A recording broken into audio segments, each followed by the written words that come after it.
Yang berdampak langsung ini Pak, semacam ini kan sudah dilewati kolong rumahnya retakan toh. Sudah lama yang mereka mengungsi atas kemauan mereka sendiri toh.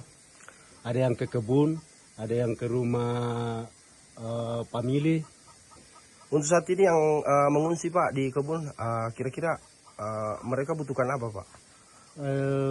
Kalau yang ke kebun itu kan itu pondok-pondok ya, tempat bernaung kalau hujan saja. Mereka tentu butuh tenda, butuh 9 bahan pokok toh.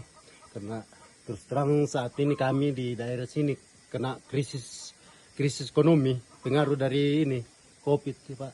Jadi kalau malam Pak bagaimana? Kalau malam hujan datang, kita di sini tidak was-was atau bagaimana Pak?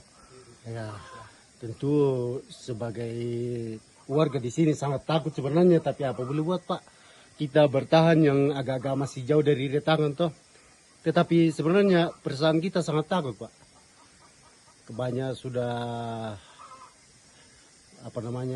kita bayangkan bagaimana kalau hujan deras nah langsung rubuh atau longsor toh. Terus yang